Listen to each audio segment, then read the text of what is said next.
So anyways, from there, I met one of the A&Rs, and he's like, "Hey, dude, do you have a manager?" And I'm like, "No." And he's like, "I would love to manage you. You know, I love your music."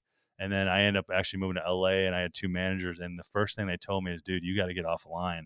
Like that online producing shit. Like, dude, you don't want to be known as an online producer." And I took that to heart. Like, damn, I don't want to be known as an online producer. Now I'm like, what the fuck is an online producer? Like, dude, if I would have stuck online, being one of the, I would have, my website would have been insane. I would have been number one on Google. I'd be through the roof. You know what I mean? Like, that was the dumbest decision I ever made, was take my website down and not do the online stuff. Keep it nerdy. Keep it nerdy. Keep it real nerdy. Nerdpreneur, you know I love my work. Life's a game, so I'ma take my turn. Nerds deserve to put their passion first. Let them rap a verse so they can all be heard. Yeah, my nerdy passion basically is drawing. Correct. I'm a breeder of tarantulas, importing tarantulas and some other critters. I am a harpist. I do mainly Celtic harp, video game songs, songs from nerdy TV shows. Obviously, I'm big on Star Trek. It is creature design, fantastical biological creations out of watercolor. We are dice retailers. Nerdpreneur, you know I love my work. Life's a game, so I'ma take my turn. Nerds deserve to put their passion first, so let them rap a verse so they can all be heard. Welcome to Nerdpreneur, where we have fun conversations with people making money with their nerdy passion. I'm joined as always by my co-host Frank.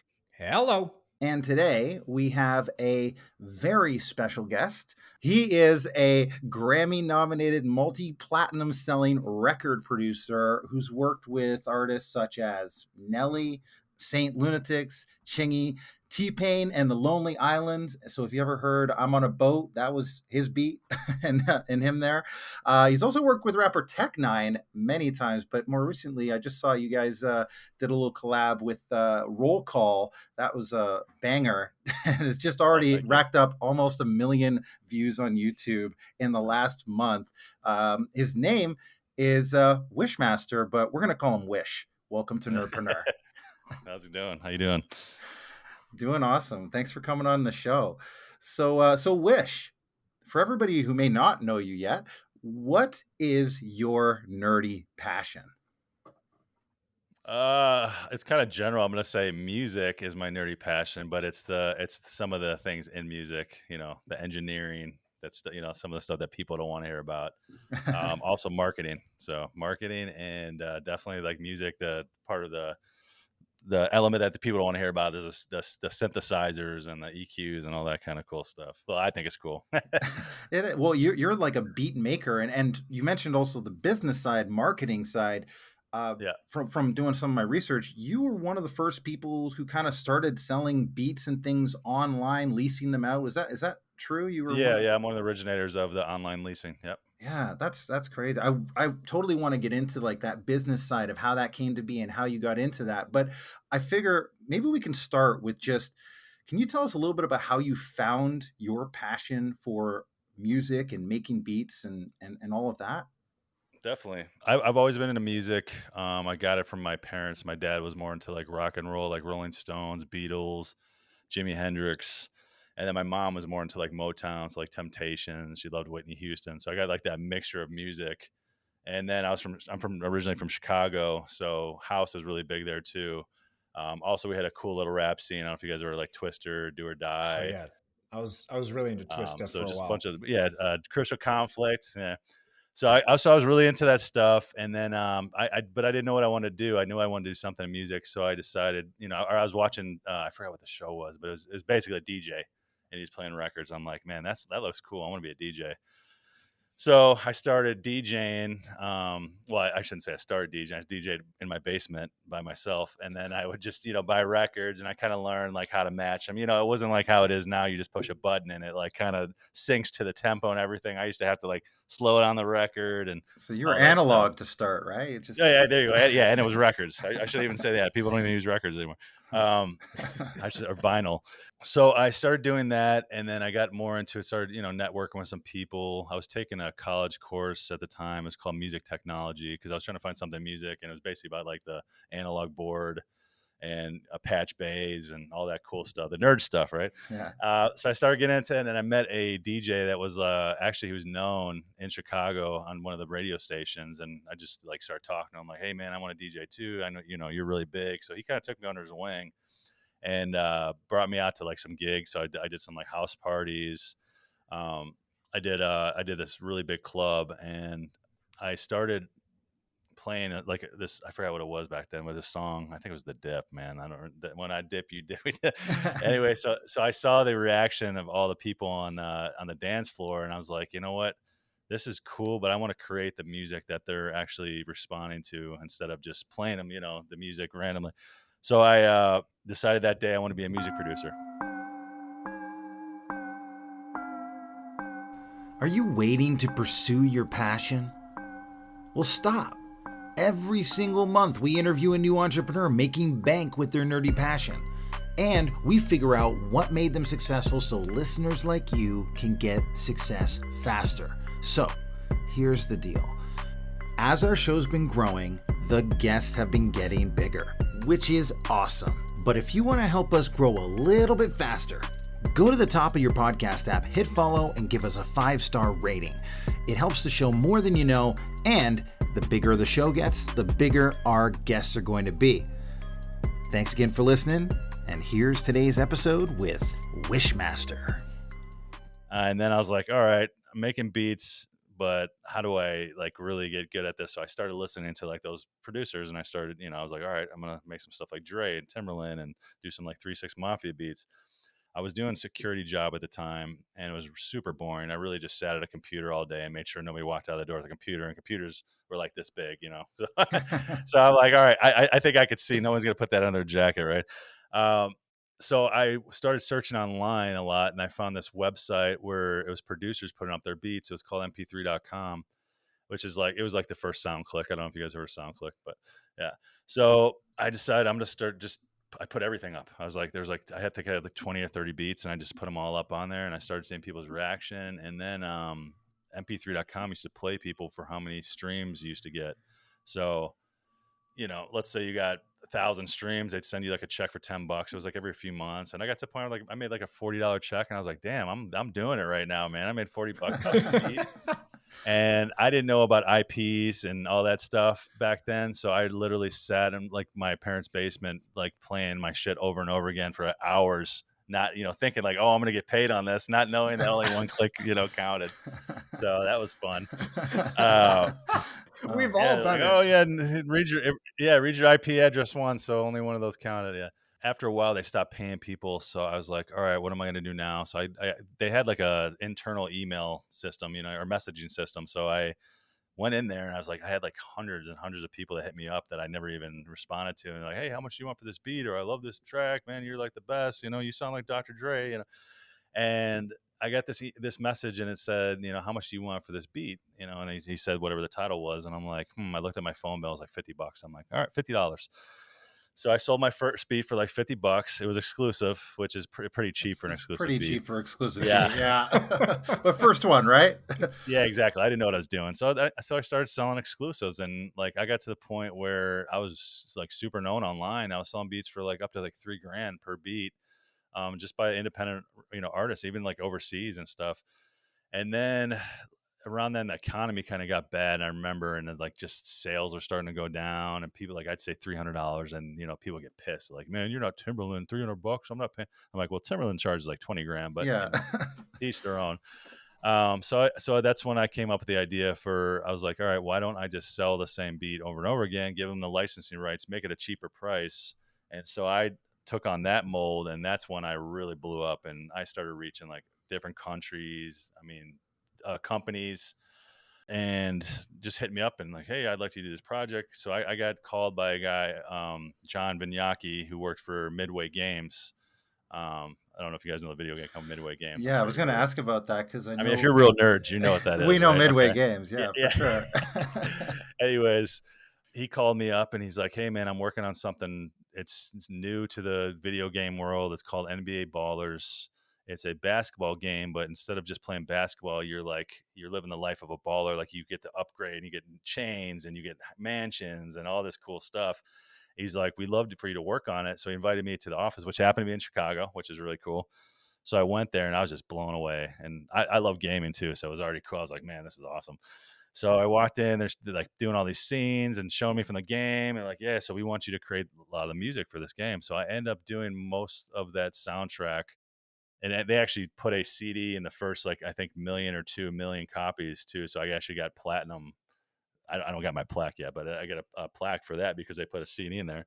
But I ended up doing 25 beats and like 5 songs, and my first check was like $25,000. So that was like my first like big check where I'm like, all right, I'm making it. I'm gonna quit my job. So I quit my job and I just started selling beats online full time, and I was just killing it. And then I got noticed by this production group out in St. Louis who happened to be the producers for Nelly, and they said, hey, we love your music. We'd love to work with you. So I ended up signing with them. I moved to St. Louis. I was working with Nelly for like pretty much every day for like 3 years. You weren't an overnight success, is what I'm hearing. It didn't kind of happen in the No, same it was a way. lot of work. I was, I have a lot of years of being broke and like having to sacrifice, you know what I mean? And that's what I tell everybody, like, you have to sacrifice to make it in music. Like, you're going to have to, no, you don't have to give up your kids or anything, but some people do. Uh, but you do have to sometimes do something you don't want to do, like maybe move somewhere, or you know what I mean. But I always also tell people, they're like, well, how do you make it? Like, how do you, they think it's like, oh, I have to sign a record label or I have to meet this person. Everything I've gotten is from me putting my beats online. There's nothing else. It's not me, hey, I networked with this person and he ended up knowing every single artist in the world. It was just, I put myself out there. Back then I didn't know it was marketing, but I was basically marketing myself by word of mouth, you know what I mean? And then people came to me. And same thing. I actually got away from the online thing for probably like, I want to say 8 to 10 years, because I got an education. I actually I have a long story, but I wrote the first beat making program for a college. So I taught people how to make beats in St. Louis out of this college. It was with Nelly. It was a partnership. Anyways, I got away from doing the online thing, but when I came back, I thought it was just, I could just use my name and I can kill it. And that's when I had to learn marketing. You know what I mean? Like the advertising and email copy and all that cool stuff. So, but everything, like I said, it came from me putting my beats out there. Even the college opportunity was because I worked so hard that people respected that. Like, I don't have a college degree. I did a year of college and did music instead. So one of the things I wanted to get in for point of reference was, how long was it from when you first made that $50 to pay off the phone bill to when you made that deal with Midway Games? I'd say probably from that point, it'd have to be like maybe a year, maybe a year and a half, maybe 2 years.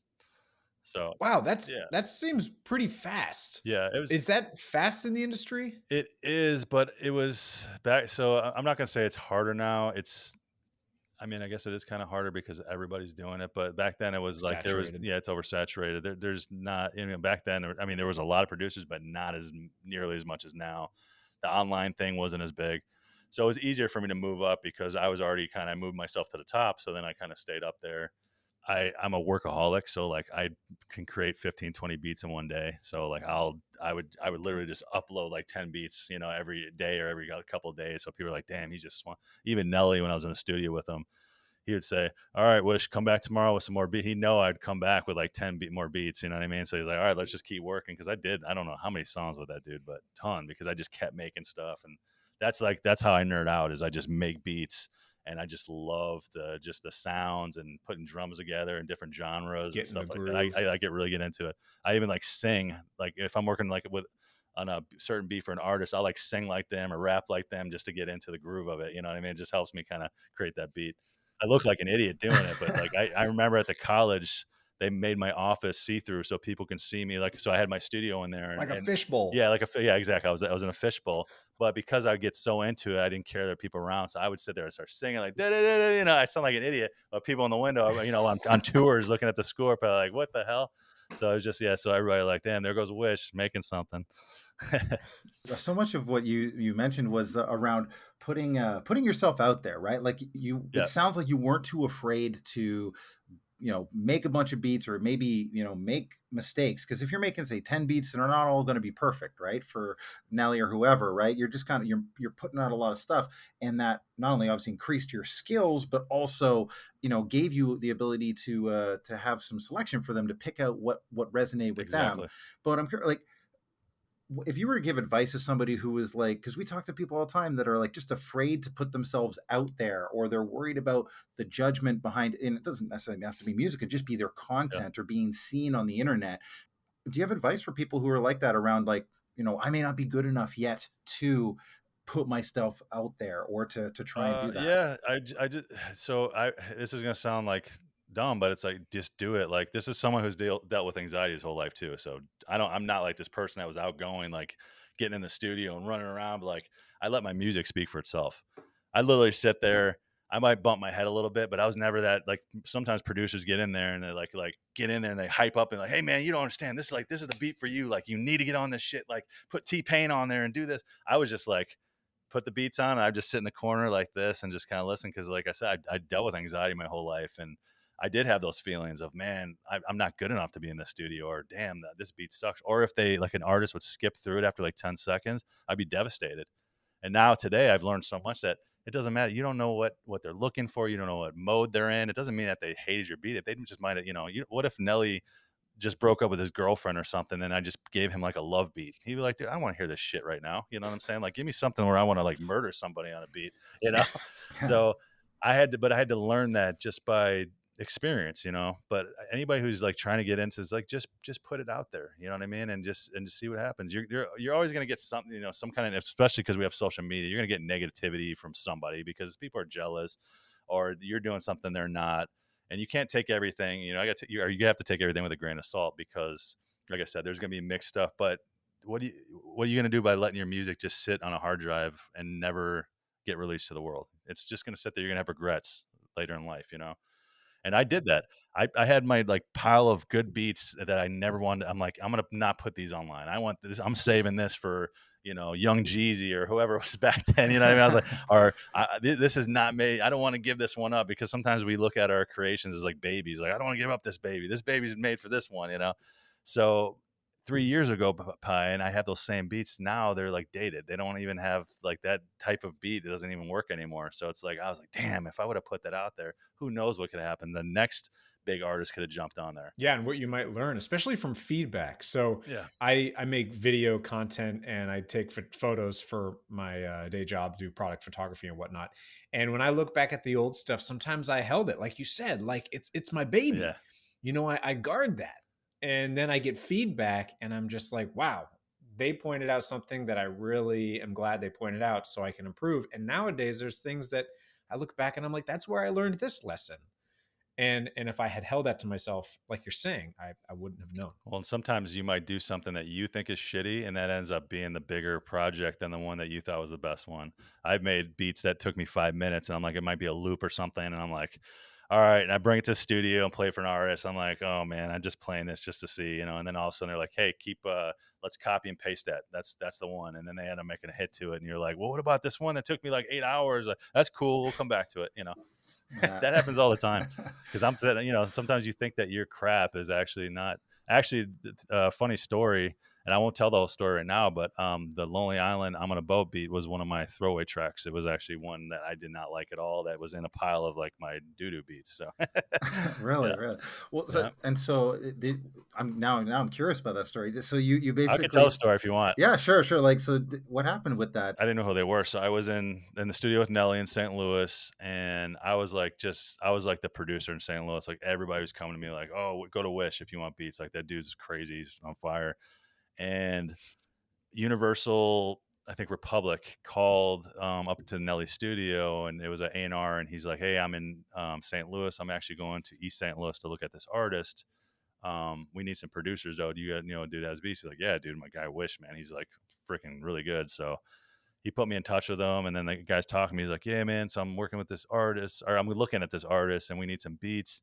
And the first thing I thought is like, this dude is going to take my beats and make a mixtape, and I'm just like, nothing's going to happen. Cause I'm thinking like, there's like East St. Louis wasn't big back then. Like there's no big artist there. So I'm like, I was a little like, nah, but I'm like, I don't want to miss the opportunity though still. So it's not that I gave them like crappy beats. I just like, these were my beats. I'm like, all right, these are cool. But if like they get stolen or put on a mixtape, I'm not going to like, cry. So I gave that CD to him. I never heard from him. So I'm like, all right, whatever. You know what I mean? So I get probably called maybe 5 months, maybe 6 months later. and it was him, and he's like, "Hey man, I want one of your tracks. There's this group called The Lonely Island. They got this song, they're doing. It's about a boat or something." And I'm like, "That sounds stupid," because I didn't know who they were. I It didn't know. was Yeah, stupid. I don't know. I'm like, I don't know. I didn't know they were these comedians guys. And he's like, "How much do you want?" I'm like, at the time, I was getting like 10 grand a track, so I'm like, I'll make some quick money. I'm like, 5 grand. He's like, "Cool, I'll send you agreement." And I'm like, "Cool." So he sent it to me. I signed off on it. I was like, "Cool," I made 5 grand. I'm like, "This is probably never going to release anywhere." Oh my God. And then it was probably another like 5 or 6 months later. I was at my house and my brother called me because my brother is really supportive. He was always supportive of my music. Everything I did, I always told him about. And he's like, "Hey, didn't you do a song or something? You said you did something like I'm on a boat or some of this group." I said, "Yeah, I did something. I just never heard it or anything." He's like, "Dude, it's on SNL right now and T-Pain's on it in the video and they're on a freaking yacht." And I'm like, "Holy shit." My face turned red. And I never did the paperwork. Like I did simple paperwork like to sell the track, but I never did anything for like my publishing rights and royalties and all my back end stuff. So Oh I was like, no. "Oh my God," like my face went red. I'm like, "Holy shit, this is like, I'm going to get paid off this. Like I'm owed money right now." So I called my entertainment lawyer and we end up going through that. But yeah, long story short, that was not like one of my favorite beats or anything, but they end up making a really cool track. And it's funny. It's just a stupid song, right? It's that track, yeah. I mean, just like so many people in our generation, that track kind of blew up Yeah. my young adulthood of just how fun it was. It was like Miami's song. Like everybody who had boats in Miami, I guess that was their anthem. It's Yeah. still an anthem of people on a boat. Yeah. I see it all over the place. But I wanted to talk to you about the business side of it, because maybe you can talk a little bit about where does the business of beat making really live? Like, is it just through making beats and selling them online, or is it around landing certain gigs or getting opportunities with bigger artists? Like, where is the business and where does it live Yeah, for that's people? that's a good question. So yeah, I'm different than a lot of people because some people, you got the people that are like strictly online. They might have got a couple placements here and there with some bigger artists, but they're mainly online. Then you get the people that just work in the industry. They don't touch the online shit. I happen to be both, right? I started online, then I went to the industry and I kind of stepped away from the online thing. Then I came back to the online thing and now, and doing, you know, getting placements with bigger artists. So yeah, my business is all of it. I go after everything. You know what I mean? Now I spend more time on the online thing because it's a lot. It comes with a lot. You know what I mean? Like I said, when you're doing customer service, you're marketing, you're running ads, you're doing sales. That takes up so much of your time. And what's cool though is because we're online and we could send things. I don't have to be in the studio with artists. I do love to be. I'm not just a beat maker. I'm also a music producer, and there's a difference. Music producer is someone who can guide somebody along with a song, like a Quincy Jones or something like that, or someone like that. And so I don't get that luxury a lot, which I miss those days of just being in the studio with Nelly and freaking just knocking out songs, putting in my input. But yeah, my business encompasses everything. Like I'm pitching to this, working, right now I'm working with a lot of artists from Strange Music, but I'm also like, I just did, I'm doing these launches. So I took the online leasing thing and then I learned something called funnels, right? Have you guys heard of ClickFunnels and stuff like that? Oh yeah. So I learned that from Anno, Domini, and Gabe from Legion Beats. So they had a program stuff. So I got really close with those guys, really cool guys, great marketers, Totally. Yeah. and they taught me all about the funneling system. And then when I learned that, I just went, phew, I went from just I told you guys I came back to selling beats. It was hard because I didn't know how to market. I thought, oh, I'll just tell everybody I'm Grammy nominated, multi-platinum producer, put that out there, and put some beats online, and people are just going to jump on it. And it didn't work like that. Like it probably took me a year to make maybe a grand or two a month, which is like not great for me. So I was like, all right, I need to up this. Once I learned funnels and how to, market using email and stuff, that's when, I started making way more than a month. And then I got into, I was the first person to do artist feature packs. So basically what that is, it's like, instead of just doing a beat pack, now I reach out to like bigger artists and I am able to license their verses or choruses on my beats for other artists to be able to use, which is pretty cool, So now it's like you could have a feature with a Chris Calico or Twister or Crazy Bone and be able to put that out on all the, on Spotify and all the different platforms. Yeah, that was actually how I heard about you, is through Anno Domini, when they were Okay. I think they were affiliate selling your Yeah, exactly. Chris Calico pack, and I was like, oh, that's he's awesome. I'm going to totally get in there. And That's awesome. it wasn't the only. But then I started listening to your beats, and it's like, oh man, these are awesome, and so many great quality beats in here. So I appreciate it. but it was interesting to see, because Anno Domini were my first kind of foray into like buying beats online and leasing, and because they were really effective at marketing. So I'm curious, like, what did you learn from them that really changed the game? And when you mentioned funnels and stuff, maybe you can expand a little bit more on what that means beyond just say ClickFunnels, you know?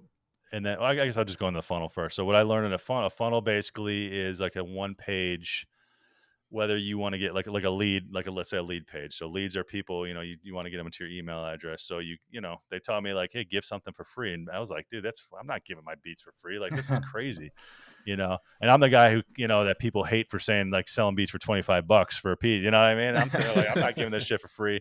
And then I kind of learned through their system. And then, and just like Russell Brunson and stuff, it's like, you're giving something for free, but in turn, you're getting a lead that might turn into a customer later on, right? So I was like, okay. So I started thinking about it. I'm like, wait, so it's like the mall. Like you walk around the mall, you go to the food court, and they're like, hey, try this chicken. And you're like, this is bourbon chicken. And you try, you're like, all right. And then you end up buying a whole, 2 sides and a protein or whatever from them. And I'm like, okay, so it's kind of the same system. So I was like, all right. So I give away like 5 free beats. I give the person rights, but then I take them through, a journey. And so the thing I don't like about some people's marketing is that it's not personal, and I'm a very personal person. So I was like, all right, if I'm going to do this, I still have to make it. I want to tell people my journey. I want to meet them through email, because I'm like, all right, I'm going to take this approach like a music producer. If I meet you in a studio, what am I going to ask? So that's how. So basically, your lead page is going to, they're going to sign up for the free beats, and then you're going to take them through an email sequence, and that's basically take them through the process of who you are, getting to know them, and then letting them know about an irresistible offer, right? So then that comes in. So that's your offer page in a funnel. So it's just a one page, but basically it's you holding someone's hand and walking them through the process of buying whatever product it is, right? So which is cool for us, it happens to be beats. And then that I had to wrap my head around is like, all right, I'm giving away like 30 beats for like $25, like bucks, or $30. You know what I mean? I'm like, wait a minute, I'm selling one for that. Now I got to sell freaking, I'm like, man, is this going to like tarnish my brand? And then I'm like, you know what? I got to stop thinking like that. Like I'm helping people, right? In all honesty, like it's called your evergreen funnel, basically. So that's like something you always have ongoing, and you get, people sign up for your free beats, and then you give them like an irresistible offer, and then that might be go for a week. But that really doesn't make you the money in your business. That kind of like, hopefully you come out even, because you have to spend time and even advertising to get people to actually go and sign up for that stuff, right?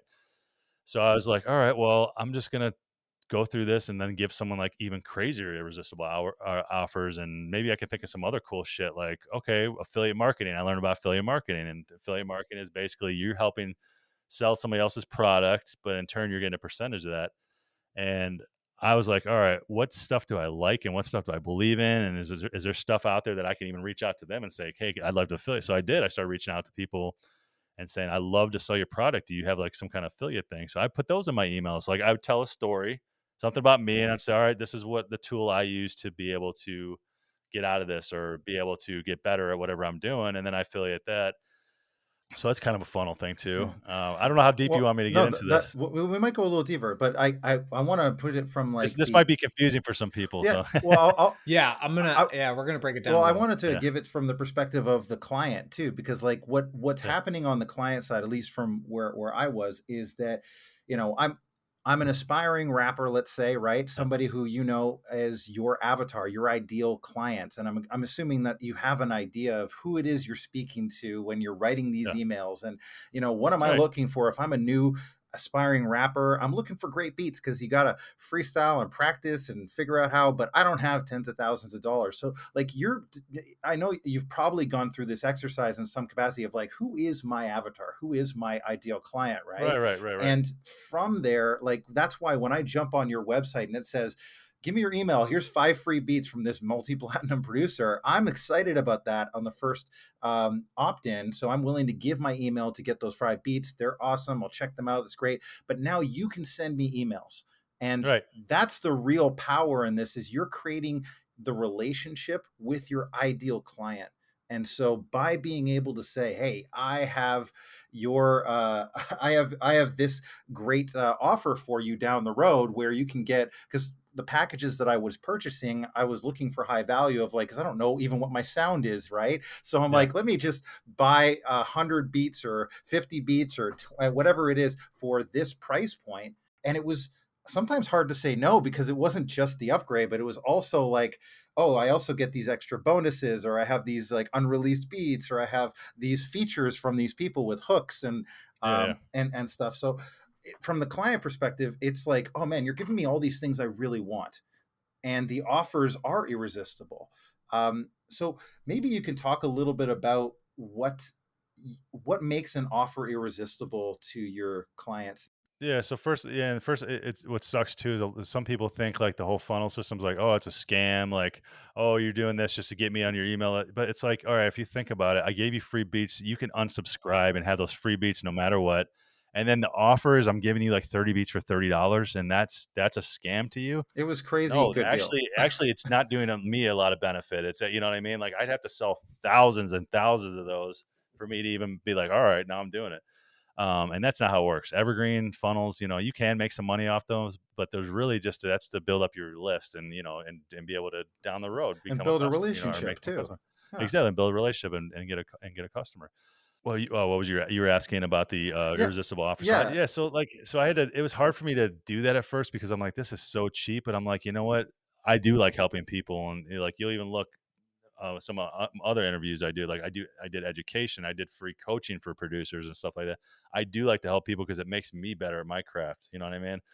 I didn't even know that before I got an education. Like I was scared to death. I'm like, man, I got to teach people how to make beats, and then I did a whole program to teach people how to sell beats, and I'm like, man, I don't know how to do this. You know what I mean? And then when I got into it and I started doing it, I'm like, man, these kids are some adults too are making me better at what I'm doing because they're giving me feedback or they're showing me all the new shit that's going on. And I'm sitting there like, I'm like, man, this is like a gold mine.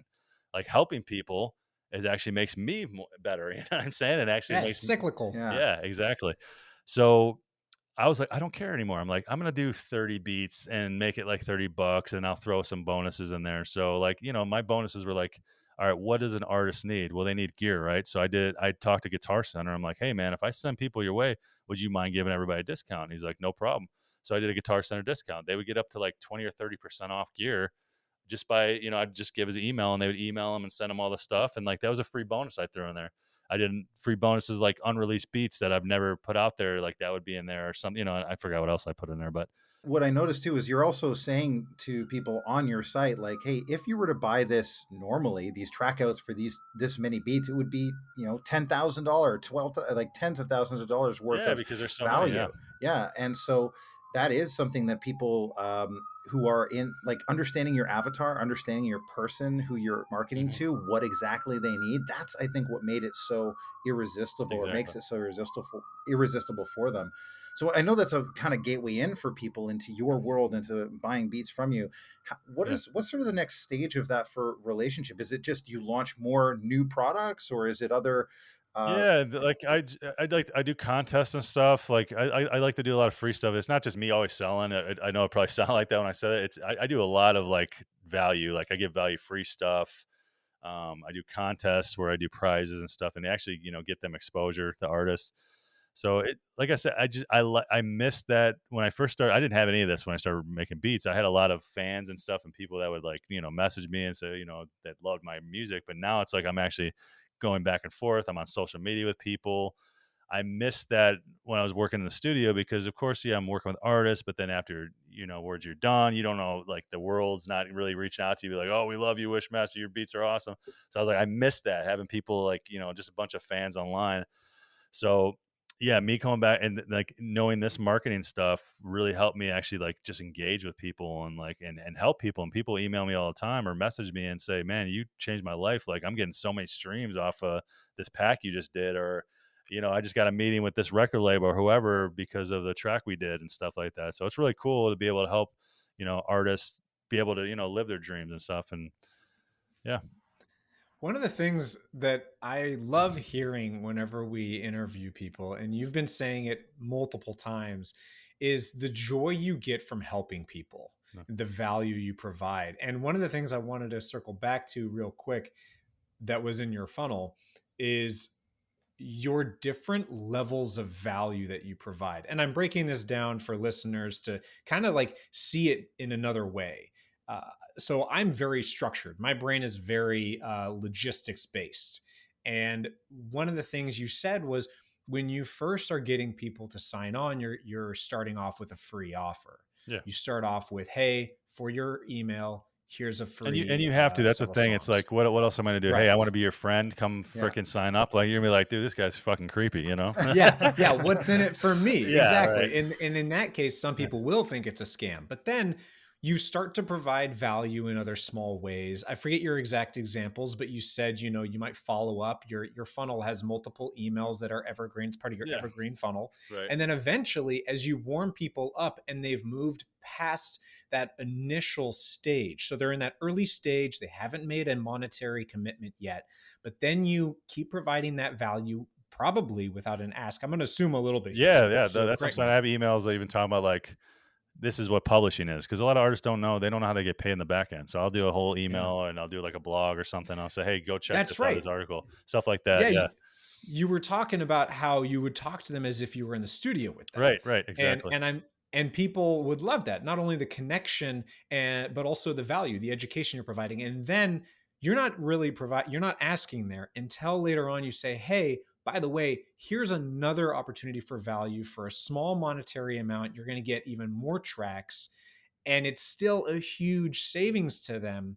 And you're just kind of gradually moving them up. I feel like it's a terrace in a way. I know we use funnel as the visual all the time, but there's this terrace where they enter on this free level and then you move them up. It's not free anymore, but it's still a really freaking good value.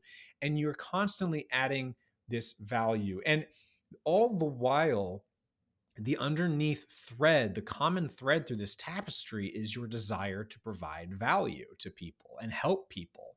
And it happens to be that you're also doing a business.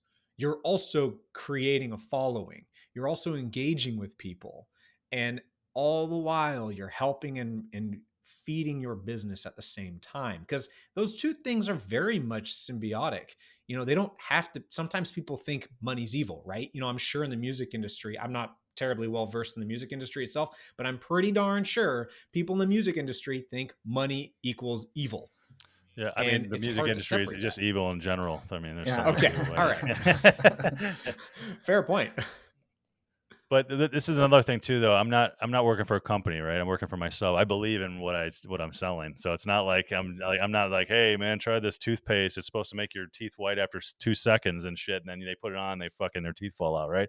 I'm selling my music. I believe in my music, or I'm selling you like an artist feature. It's like I have the rights to be able to give that to you. You know what I mean? Like you're putting this out. I'm not giving you something that like someone had to sell me on. I'm like, man, I'm selling myself. You know what I mean? Well, exactly. You're not partnered up with a record company who's then sort of selling your stuff for you. You own what you're doing and you're creating your music and then selling it directly, which is, I mean, it sounds like you've been doing that a long time, but that so many people who are in the music industry, I think, are aspiring to get that record deal, right? Or to say, go and do this thing. But there's also now this whole movement in music now where people are independent and making it on their own hustle, on their own building of their audience and creating a relationship with them and building email lists so they can send people to their music or send them to their next launch, essentially. And so do you think that it is in some ways easier, or is it harder nowadays to really find success as an artist and as a musician compared to what it used to be? I think it's easier to.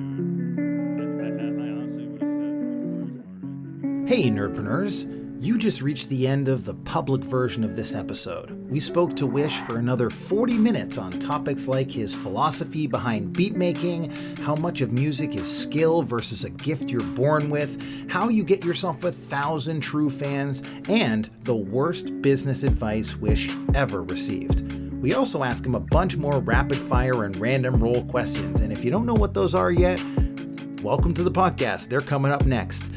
In order to get the extended interview with Wyshmaster, you'll need to join our awesome Nerdpreneur board by going to patreon.com/nerdpreneur. I'll link it in the show notes, and signing up to be a member. Board members not only get this episode, but every other extended interview and talking nerdy episode that we have ever done or will do in the future.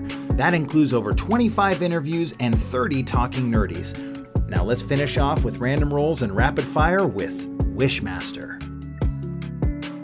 Yeah, so we're going to go ahead and transition over to random rolls. Wysh, do you have that dice roller open? Oh, I didn't know I did the dice. All right. Well, that's the engagement. Where do I find that? It would be in the guest form we sent you, but I think Chris is about to pull it up for you. All right, so I found the guest form. Perfect. You roll it. Oh, okay, I got the link right here. Okay, Perfect. I got it right here. Awesome. Cool. All right, so I got 26. 26. All right. What's the last nerdy indulgence you made just for you? The last nerdy indulgence I did was I guess this Lego right here. This would be it. This was for me. You know, I'm a huge sweet. Super Mario fan, so I had to buy this Lego. And That's great. And that is the chomper, is that right? Yeah. The thing that comes out of the pipe. The chomper's the guy on the chain, I think. Yeah, this is I can't even think what it's called right now. What are It's they called? The red plant that pops out of a pipe and tries to eat Mario. Right. That one. Nerds everywhere listening are screaming it at us right now. They're screaming at their podcaster. All right. Well, let us know in the comments what it is. Yeah, right. People correct us, please. All right. All right. Go ahead and roll one more. All right, 61. Have you ever done Dungeons and Dragons before? No. All right. So the last time I heard about Dungeons and Dragons, somebody like killed their neighbor or something. And I don't even know if that was a real story. I don't know if you remember that. That was the D&D Satanic Panic, right? Yeah, there was a guy who some crazy. Yeah. Well, that was a crazy story back in I want to say late 80s, early 90s, where that was the 90s, where he killed his neighbor or dog or something. But he happened to play D&D, so they immediately were like, "Oh my God, D&D causes people to be satanic and murderers." Right. It was a whole thing. I'm gonna do I'm gonna +1 this one a little bit, just because I know you're more of a Lego fan. So I wanted to ask this question: what Lego set should they make, or would you be dying for them to make? Ooh, that's a good one. They did Back to the Future, which was cool. I wouldn't imagine they did. So I got the DeLorean. Is it a DeLorean? I got the Ghostbusters car, the Ecto 1. Yeah, the wagon. Yeah. Damn, I'm trying to think. Oh, they should do a I actually posted it. Somebody put a fake picture. They should do something like a music studio or FL Studio, which I use it's called FL Studio now. It used to be Fruity Loops.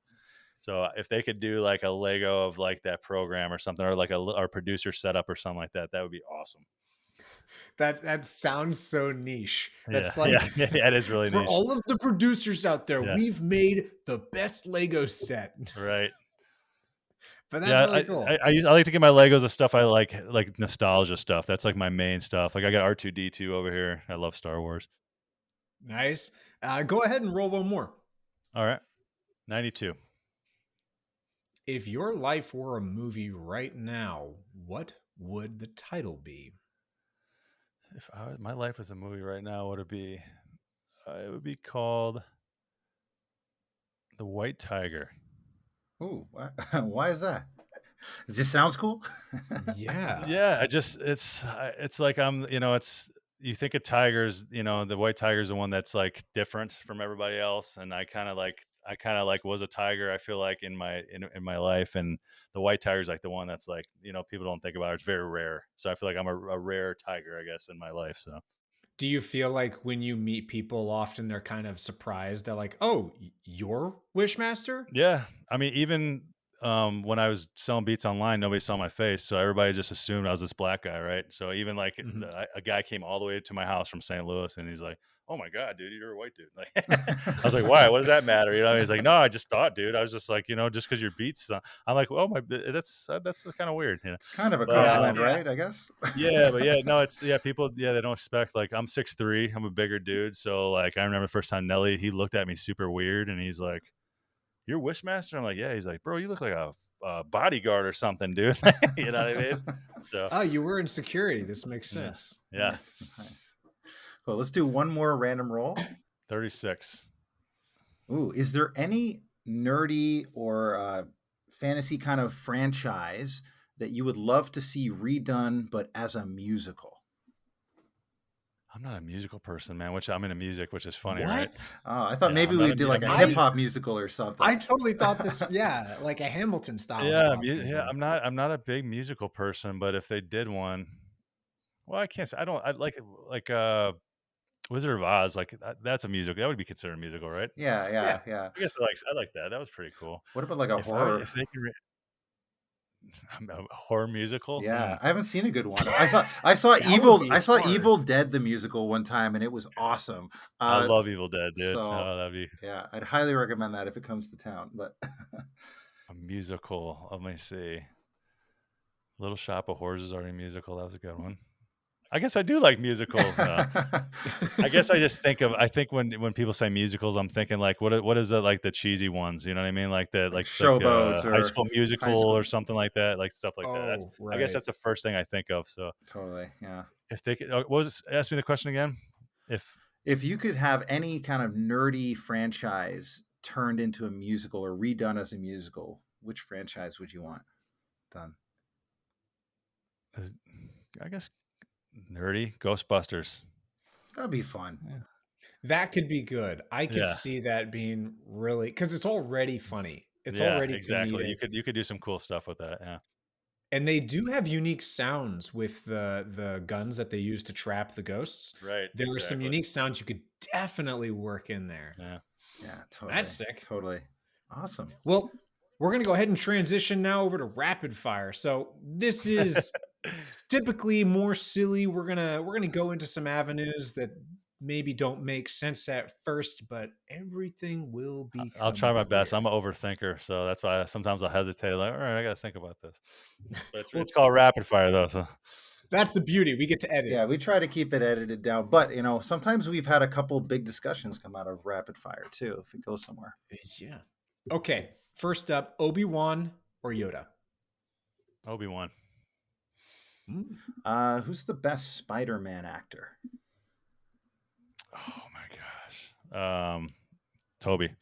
Yes, that's good. What Correct. is going on? There's been several people in a row who have given Toby as their. I don't. You're wrong, Frank. That's what's going on. That's apparently what's wrong. Okay. I like the new one with the multiverses and shit, though. I'm not gonna lie, that was pretty cool, and they all came back. Yeah. I like how they tie it all together. That was great. Yeah, I was very happy with that. If you could fly or turn invisible, which one? I hate flying, so we're gonna go with invisible. You hate flying? Yeah, do you drive dude. everywhere then? No, I still fly when I have to. It's just not my thing. I just have a couple drinks and I'm good. Yeah, and he's 6'3", and I hate flying too. I'm 6'4". It's well, not, so this is the funny thing. It's like, so I like my anxiety's pretty much like kind of under control. It happens once in a while, but when I'm on an airplane, it just like comes out like that. It's just like I start thinking like my thing about flying is I don't care about taking off, coming down. It's when I'm just sitting there thinking about all the miles underneath me, and I'm like, dude, I could just drop down. You know what I mean? It's just weird. That's just how my brain works. Yeah, there's no control in that, right? So yeah, exactly. Maybe it's just I don't have control. Yeah. I was thinking about that on a plane ride recently, and just like, that's so interesting. That doesn't bother me. Like all of this, like I feel safe in this, metal capsule shooting through the air. Right. But if I'm floating in the ocean, I'm terrified because I don't know what's beneath me. Now, if they let me like wear like a backpack with a parachute in it, I'd feel a little bit better because I'm like, all right, if I need to. Now I'd be the guy that probably jump out and hit the wing or something, but So have you ever skydove before or no? No. Okay. So you would only do it in emergencies. All right. Gotta clarify just in case. It's not a pass now. All right. What is the best munchie? Best munchie. Cheetos. That's come up a lot. Cheetos is a very popular one. Crunchy Cheetos. It's good. Staying in that same vein, breakfast, dinner, or lunch is your favorite? Lunch. Cool. Zombie apocalypse weapon of choice. Oh man. I would go with a flamethrower. Mhm. Okay. I always want to shoot one. That's why I was just like, all right. Oh, okay. All right. Yeah. Why not? It's the end of the world. Yeah. I'm going to find flamethrower. Now, if anything, I'm going to go with like probably the Predator gun. You know what I mean? If you Ooh, remember, yeah, you the see the movie spear gun. Predator? Yeah. Yeah, I'd probably go with that. That'd probably be easier. But Probably. I always worry about a flamethrower because then you just light the zombies on fire. They don't necessarily die right away. So then there's burning zombies coming yeah, after you. But exactly. yeah. I was just thinking for the fun of it. You know, it would be fun. Yeah. And in video games, it's supposed to catch fire from one to the next. So would that? It's supposed to kill. I mean, it's supposed to kill them. I mean, the original Walking Dead. I mean, not Walking Dead. What's the original zombie movie? No, not Dawn of the Dead. The other one. 28 First Days. one. Yeah, Night of the Living Dead. Yes. Yeah. You know, they burned them and killed them, right? That's right. That's right. Well, in that same vein, in a zombie apocalypse world, where would your ideal hideout be based? That's a good question. I'd want to be probably in like an underground, you know, some kind of underground, like freaking, you know, something that's already built though. And I don't want to just dig myself a little hole or something. Sure. But maybe some like army base, maybe underground army base or something like that would be cool. Gotcha. I feel like an army base would be tricky or anything underground because, you know, there's only so many exits. I thought you would have said something like rural or somewhere middle of nowhere. Well, just think about if like the military did drop nukes, you know what I'm saying? At least you're underground. You go a certain, you know, amount of feet underground, you're going to be safe. So yeah. Good point. Yeah. How many cats is too many cats? One. Yeah. Correct. I'm a dog guy. Yeah. Yeah. Same. Okay. How many dogs are too many dogs? 2. No, I'd say 3. I'd say 3 is too many. All right. Do you have a go-to karaoke song? And if so, what is it? It would be, yes, I do. It is Megadeth, Symphony of Destruction. I love that. That's a crowd pleaser. Yeah, I love that song. Huh. Did you watch the Harry Potter movies or books? Yes. Which were your favorite, the books or the movies? Oh, no, books, no, movies. I watched the movies. Oh, movies. Okay, Yeah, gotcha. Sorry. All right. So what Hogwarts house would you say you're in? I would probably be in the, oh my God, I can't think. The snake one. I can't think of it. Slytherin. Yeah. All just right. because they kind of allow them to do it. I would be that guy that want to do all the magic, like the dark shit too. I'm like, I don't want to just learn the good shit. I want to do the funny shit. I like playing pranks on people. So like that would be my house for sure. Not the evil side of things, just the funny, you know, playing jokes on people shit. Well, I mean, for all of us watching the video, we can see your backdrop is your logo with a green RGB. Yeah. There you go. And you already got the colors going, man. Yeah, exactly. Who would be your favorite comic book villain? My favorite comic book villain? Would I have to face this person or no? This, just who's your favorite? Okay. You don't have to fight him. No. My favorite villain would probably be Magneto. Magneto is great. Yeah. Favorite TV show right now? My favorite TV show right now would probably be, I wouldn't say True Detective. I just finished that. It was cool. Have you guys seen True Detective? Not yet. No, I haven't been ready to commit to it yet, Okay. but it's on my list. It's yeah. cool. There's nothing like the first one. I like the first episode or season. I thought that was the best one. This one wasn't too bad. Jodie Foster. Oh, yeah. I'm gonna go with I can't even think of what it's called, but it's the guy with the girl, the zombie. I actually played the video game too. It's based off the zombie video game. Last of Us. So yeah, Last of Us would probably be, that would be my favorite show. Oh, that was great. Yeah. I've heard great stuff about that. Yeah. I wanted to finish off this interview with just, most of our listeners tend to be people who are aspiring nerdpreneurs themselves. And if one of them is listening and you wanted to give them a few words of advice on pursuing their nerdy passion into a business, what would that be? I would say, stick with it. If you're really passionate about something, you should never give up on it. You know what I mean? Because I feel like if you do give up on something, you really weren't passionate in the first place. Because I would never quit music. And I've been in places where people held up hundreds of $1,000s that it was owed to me, or people were stealing from me and all kinds of shit. We put me in bad places where I'm like, shit, how am I going to pay my freaking rent? You know what I mean? And those were times like, man, maybe I need to do something else. But I'm like, man, but I love doing music. So I stuck with it. You know what I mean? So the first thing I'm going to say is stick with it. If it's your passion. If you want to turn it into a business, you have to learn how to market. You have to learn how to brand yourself. You have to learn how to even like about forming a business like a LLC or corporation. Even as just if you don't have an accountant, like learn how to collect. I mean, how to track everything so you can write off. Because I wasn't writing off stuff that I was like, oh, I could write off equipment. I could do that. I was like, damn it, dude. I already paid. The IRS is not gonna be like, oh, you did it wrong. I'm sorry. We'll pay you your money. You know what I mean? So make sure you know what you're doing. Well, the first thing I want to say is like nerds are passionate. That's why I think that's why it's called a nerd. You know what I mean? It's just like, back in the day, the nerd was like the person with the glasses and the tape right here, you know what I mean? And just was real goofy playing with fucking insects in school and shit, right? But I think a nerd is like really just a passionate person. And sometimes it might be something that people are like, that's kind of weird that you're into that shit. Like, oh, you like Star Wars or whatever. But I think that's what's cool about, like I said, I nerd out on a bunch of shit because I'm very passionate about it. So I think just you have to learn other aspects. You can't just do it and think that you're going to make it. You can't like just make music and think you're going to sit in the basement and someone's going to find you. It just does not happen. You know what I mean? You have to go out there. You have to network.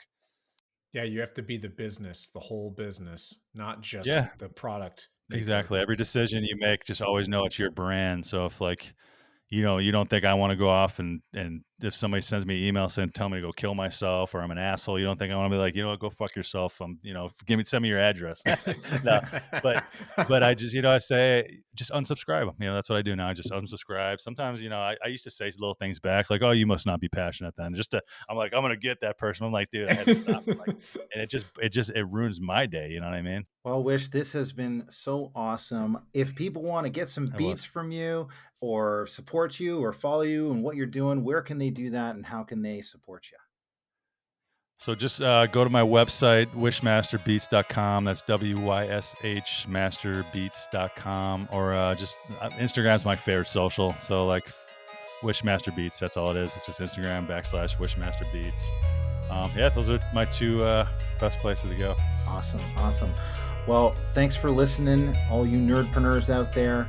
And as always, keep it nerdy.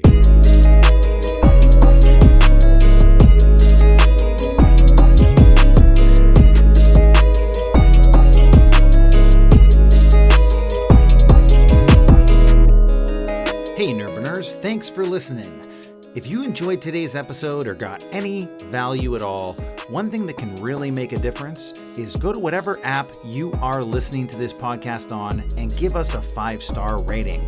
That one thing will help us reach more people and get us bigger guests on the show. And if you want to go so far as to give us a full review in Apple Podcasts, we would love you for that too. And in case you were wondering, yes, these are Wyshmaster beats in the background. Thanks for listening, everybody.